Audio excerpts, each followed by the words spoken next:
பிரியமானவர்களே, ஆண்டவரும் அருமை இரட்சகருமா இருக்கிற இயேசு கிறிஸ்துவின் இனிய நாமத்தினாலே மற்றொரு நல்ல காலை பொழுதிலே உங்களை சந்திப்பதிலே நான் அதிகமாக மகிழ்ச்சி அடைகிறேன். இந்த நாள் முழுவதுமாக நீங்கள் செய்கிற எல்லா காரியத்திலேயும் கர்த்தருடைய கரம் உங்களோடு கூட இருந்து உங்களை ஆசீர்வதிப்பதாக. இன்றைக்கு ஏன் என்ற தலைப்பிலே நாம் தியானிக்க போவது ஏன் மணி வேலைகள் என்றதான தலைப்பிலே நாம் கர்த்தருடைய வார்த்தையை தியானிக்க போகிறோம். அன்பான தேவனுடைய பிள்ளைகளே, ஆண்டவர் ஆகிய இயேசு கிறிஸ்து அவர் சிலுவையில் அறையப்பட்டு அவர் உயிர் நீர்த்த அந்த காலங்களை குறிப்பிட்டு பரிசுத்த வேதம் சொல்லுகிறது.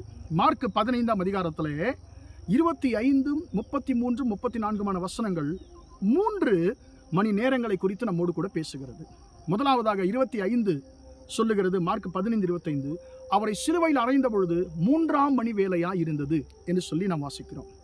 அடுத்தது 33ஆம் வசனம் சொல்லுகிறது, 6ஆம் மணி வேலை முதல் 9ஆம் மணி வேலை மட்டும் பூமி எங்கும் அந்தகாரம் உண்டாயிற்று என்று சொல்லி வாசிக்கிறோம்.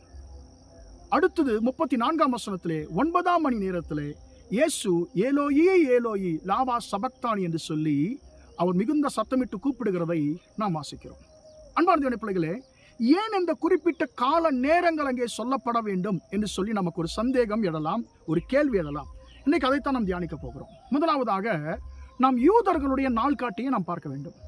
யூதர்களுடைய நாள்காட்டியின்படி ஒரு நாள் ஆரம்பிக்கிறது மாலையிலே 6 மணிக்கு, ஒரு நாள் முடிகிறது மாலையில 5:59 மணிக்கு. அதே மாதிரி யூதர்களுக்கு பகலிலே 12 வேலைகள் உண்டு. அவர்களுடைய 3ஆம் மணி வேலை என்று சொன்னால் நம்முடைய நேரப்படி, இந்திய இலங்கை நேரப்படி காலையிலே 9 மணி. அவர்களுடைய கேலண்டர்ல ஒரு வருஷத்திற்கு 354 நாட்கள் இருக்கும். அன்பான தேவனுடைய பிள்ளைகளே, இந்த கேலண்டரை அறிமுகப்படுத்தினது யார் அவர்களுக்கு? தேவனாகிய கர்த்தர். நாம் 1ஆம் அதிகாரத்தில் நாம் ஆதியாகமத்தில் வாசிக்கும்போது சாயங்காலமும் விடியற்காலமாகி 1ஆம் நாள் ஆயிற்று என்று சொல்லி நாம் பரிசுத்த வேதாகமத்தில் வாசிக்கிறோம். அப்போ ஒரு நாள் ஆண்டவர் தேவனாகிய கர்த்தர் படைப்பை அவர் சாயங்காலத்தில் தான் ஆரம்பித்தார் என்று சொல்லி யூதர்கள் நம்பினபடியினாலே அவர்கள் ஒரு நாளை ஆரம்பிக்க சாயங்காலம் 6 மணிக்கு ஆரம்பித்து அந்த நாளை முடிக்கிற சாயங்காலம் 5:59 மணிக்கு முடிக்கிறார்கள். நம்ம யூஸ் பண்ணுற கேலண்டர் லூனார் கேலண்டர் என்று சொல்லி சொல்லுவாங்க, சோலார் கேலண்டர் என்று சொல்லி சொல்லுவாங்க. இதை ஆண்டவராகிய இயேசு அவர் பரமேறின 315 வருஷங்கள் கழித்து இந்த உலகத்திற்கு வந்த கான்ஸ்டான்டைன் என்கிறதான ஒரு ராஜா அறிமுகப்படுத்தினதான கேலண்டரை தான் நீங்களும் நானும் உபயோகப்படுத்தி கொண்டிருக்கிறோம். நமக்கு 365 நாள் இருக்குது. நமக்கு நைட்டு 11:55 ஒரு நாள் முடியுது, நைட்டு 12 மணிக்கு ஒரு நாள் ஆரம்பிக்குது. அன்பான தேவனுடைய பிள்ளைகளே, இப்போ ஆண்டவராகிய இயேசு கிறிஸ்துவை சிலுவையில் அறைந்த பொழுது 3ஆம் மணி வேலை நம்முடைய நேரப்படி காலை 9 மணி. ஏன் இந்த 9 மணி 3ஆம் மணி வேலையில் ஆண்டவராகிய இயேசுவை குறிப்பாக சிலுவையில் அறைய வேண்டும் என்று சொல்லி நமக்கு ஒரு சந்தேகம் எழலாம்.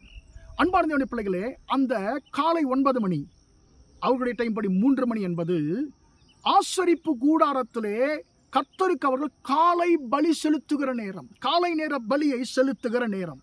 எனவே ஆண்டவர் அந்த இடத்திலே தன்னை பலியாக கொஞ்சம் கொஞ்சமாக ஒப்பு கொடுக்க தொடங்குகிறார்.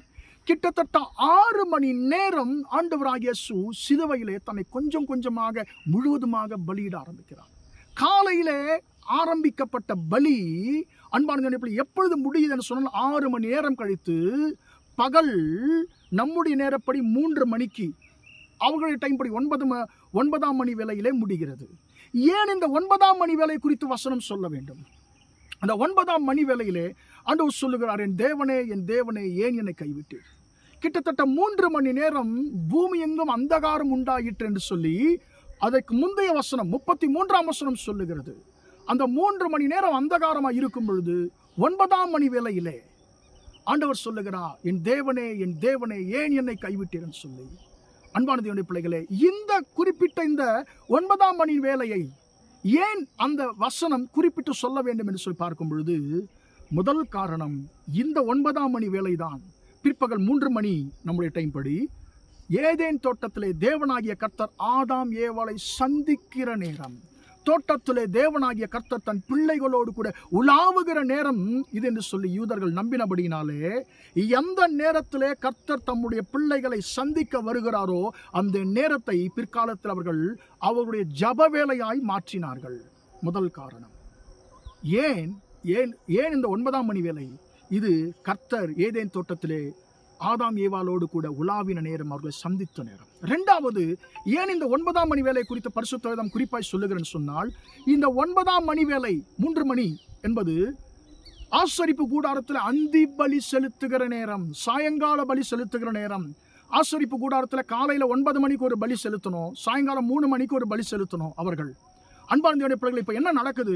காலையில் ஒரு பலியாகும், சாயங்காலம் ஒரு பலியாகும், 2 பலி ஆகுது. ஆனால் ஆண்டவர் வசனம் சொல்லுகிறது, ஒரே தரம் தன்னை பலியிட்டார், ஒரே பலியாக பலியிட்டார். எனவே ஆண்டவராகிய இயேசு கிறிஸ்து அந்த கால நேரத்தில் எந்த அளவுக்கு ஜாக்கிரதையா இருந்தான்னு சொல்லி பாருங்க.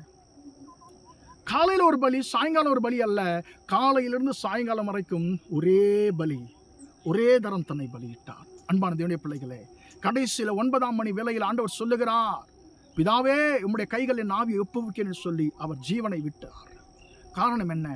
அது அந்தி பலி செலுத்துகிற நேரம். அது மட்டுமல்ல, அப்போஸ்தலர் 3ஆம் அதிகாரத்திலே நாம் வாசிக்கிறோம், ஜப வேலையாகிய 9ஆம் மணி வேளையிலே, ஜப வேலையாகிய 9ஆம் மணி வேளையிலே அது கர்த்தர் உலாவின நேரம். ஏன் இயேசு அந்த நேரத்தில் ஜீவனை விட்டார்? அது கர்த்தர் தம்முடைய பிள்ளைகளை சந்திக்கிற நேரம். 1, அது ஆசரிப்பு கூடாரத்திலே பலியிடுகிற நேரம். 2, 3வது, அது யூதர்களுடைய ஜப நேரம்.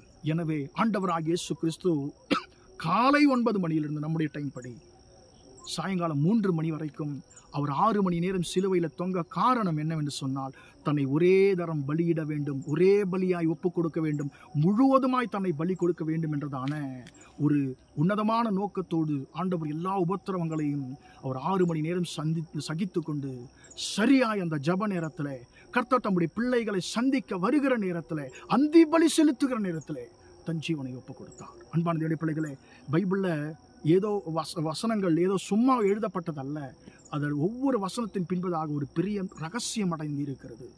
ஆண்டவராகிய இயேசு நமக்கு கற்றுக் கொடுக்கிற பாடம் என்ன? அவர் உச்சகட்ட வேதனைகளை தன் சரீரத்தில் சுமந்து கொண்டிருந்த அந்த நேரத்தில் கூட அவர் பிதாவோடு இருந்த ஐக்கியத்தை விட்டுவிடவில்லை, ஜபத்தை விட்டுவிடவில்லை.